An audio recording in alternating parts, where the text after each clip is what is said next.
안녕하세요. HSK 전문 강사 김은정입니다. 이 시간에는 5월 HSK 3급 시험을 대비해서 대비 특강을 진행해 보도록 하겠습니다. 자, 오늘은 쓰기 1파트를 볼 건데요. 쓰기 부분 보실 때마다 굉장히 좀 중요한 부분이 우리가 배열을 하기가 사실은 배점이 굉장히 높아요. 그래서 한 문제 틀릴 때마다 얻는 데미지가 커요. 그렇기 때문에 꼼꼼하게 공부하셔야 되는 부분이 되게 큰데 단순히 문법만 공부한다고 해서 해결되는 것이 아니라 진짜로 문법은 내가 막 열심히 했어요. 받자, 뭐 빼자, 비교문 다 열심히 공부했는데 막상 시험 현장 갔는데 단어들이 쭉 나와 있어. 내가 연결을 시켜서 이어야 되는데 어디서부터 뭘 해야 될지 모르는 경우 굉장히 많이 나오거든요.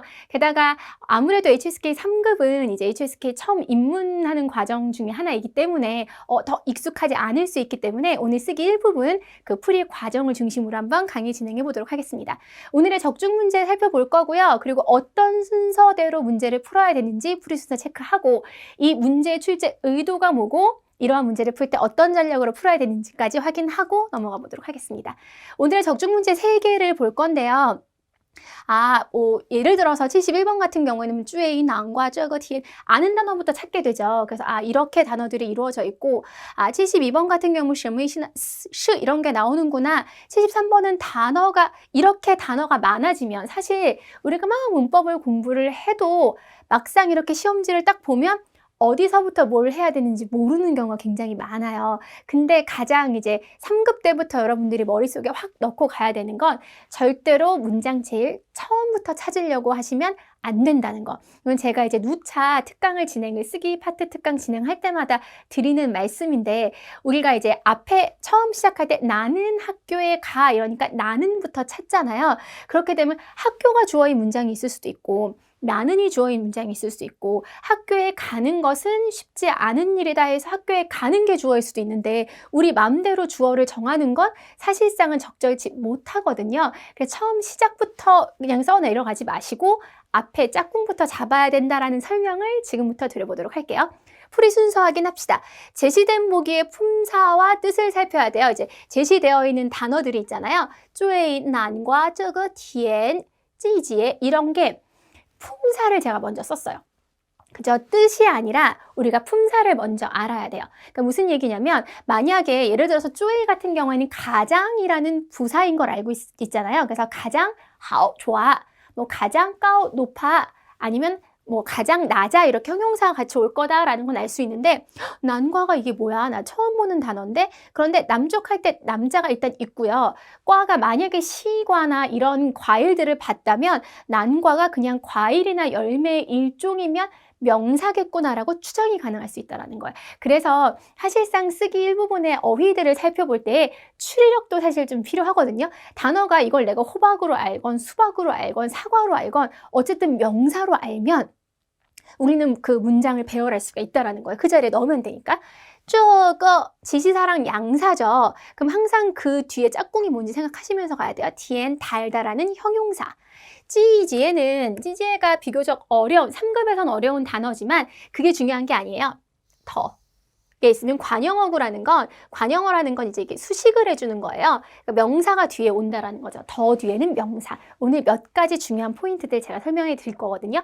일단은 먼저 그 제시되어 있는 단어의 뜻과 품사 확인하셔야 되고요. 자, 오늘 중요한 게 이거예요. 자, 제가 이제 모든 문제에 다 이 표를 넣었는데 우리가 그 쓰기 일부분을 풀 때는요. 이 머릿속에 요 3가지 포인트를 넣고 시작을 하셔야 돼요. 더 뒤에 명사를 붙여놓고 짝꿍 찾아야 되니까 그리고 정도부사라는 건 헌준, 페이창 같은 이런 애들이에요. 형용사 붙여야 되고 지시사, 수사 다음에 양사랑 명사가 나온다. 말은 되게 복잡하잖아요. 난 정도부사 뭔지 모르는데 정도예요. 매우, 비교적 아니면 뭐 별로 이런 거를 쓸 수 그게 바로 정도부사거든요.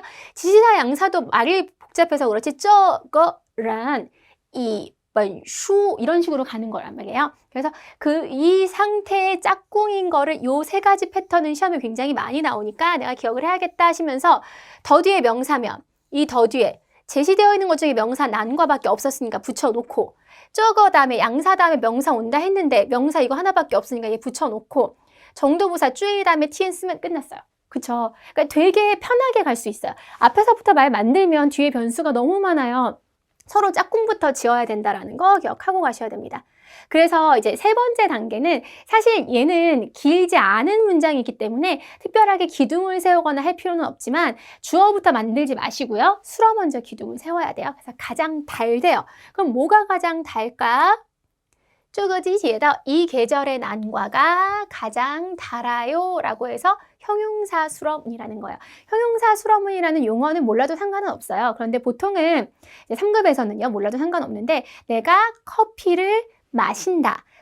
마시다라는 동사에는요 카페라던가饮료, 음료가 들어가는 목적어가 들어가야 되는데 형용사는 그냥 끝이에요. 그녀가 예뻐. 이 물건은 좋아. 이게 형용사 수러문이거든요. 시험에 4급, 3급, 4급, 5급 다 배열하기에선 형용사 수러문은 거의 빠지지 않고 나오기 때문에 기억을 하시면 좋을 것 같아요. 자, 72번 볼게요. 이제 풀어보세요. 여러분들이 직접. 이거 이렇게 해서 뜻이 뭐고 품사가 뭐고 서로 짝꿍끼리 연결시키고 그래서 어떻게 문장이 배열이 되는지. 자, 볼게요. 나거츠 이미 지시사 양사, 명사가 하나로 그 단어 명사가 딱 돼 있죠. 헤이바이샹 너 뒤에 명사 온다 했죠. 什么意思 보통 이제 의문사죠. 어떤 뜻이야? 로 가겠죠. 是가 동사죠. 보시면 이제 여기 이게 왜냐면 여기서 적용되는 건 사실 요거밖에 없어요. 근데 얘는 계속 생각을 하셔야 된다고 해서 계속 매 문제마다 넣은 거예요.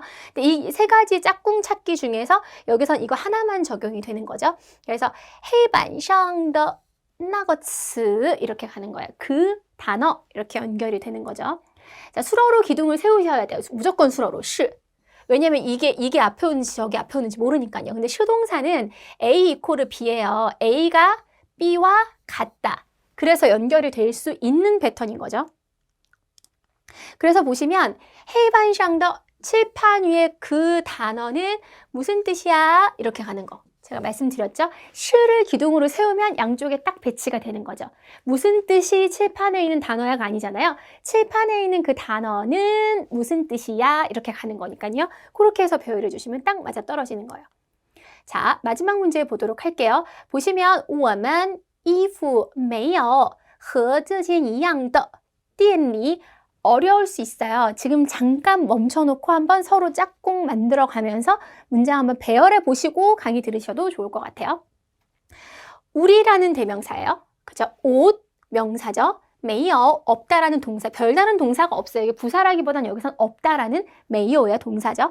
和 이 옷과 같은 해석이 정확하게 안 되더라도 너 다음에 명사 써야 되는데 명사 지금 하나 있네. 띠엔리 하면 가게 아니죠. 이것도 엄밀히 말하면 명사에다가 지금 방향을 나타내는 구조조사가 들어가 있지만 얘는 하나의 이제 명사로 보셔도 상관없을 것 같아요. 그럼 이제 내가 이걸 어떻게 가야 되냐는 거죠. 서로 붙여놓을 건 명확한 건 일단 이거 하나 있습니다. 왜냐면 찌엔이 들어가 있기 때문에 사실은 명사 중에서도 if를 넣기가 조금 쉽죠. 찌엔 자체가 아까 사실 여기에도 해당될 수 있는 부분인 거죠. 수량사랑 뭐 이렇게 갈 수 있으니까 지시사, 양사, 명사에서 이것과 같은 옷으로 접근이 되는 거예요. 자, 그럼 이제 수어로 기둥을 세우셔야 돼요. 순서가 제시되어 있는 단어 보고 짝꿍 잡고 주어부터 찾지 마세요. 수어 찾아야 되죠. 메이어가 여기선 동사 수어의 역할을 할 수 있는 지금 어휘가 메이어밖에 없어요. 그러면 메이어에 대해서 기둥을 딱 잡아놓고 주어랑 목적어가 뭔지를 찾아내야 되는 거죠.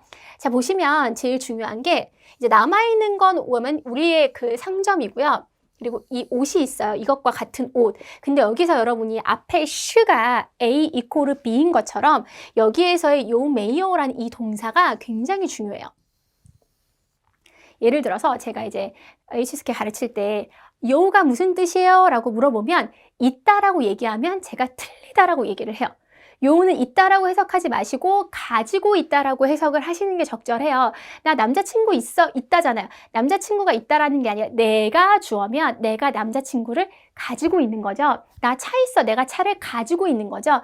요는 짜이랑 달라요. 그래서 요는 가지다라는 소유예요. 그렇다면 요지에 내가 돈을 가지고 있는 거예요. 그래서 소유가 되는 A가 범위가 더 커야 돼요. 상점 안에 옷을 가지고 있는 거기 때문에 그래서 我们店里가 주어가 되고요. if가 목적어가 되는 거죠. 우리 가게에는 이거랑 똑같은 옷은 없어요가 되는 거예요. 여기서 중요한 거 수러가 굉장히 중요합니다. 오늘 형용사 수러문 시 그리고 요나 메요로 이루어진 수러문들을 지금 배우고 있는데요. 기본이 되는 부분들이기 때문에 반드시 기억하고 넘어가셔야 될 것 같아요.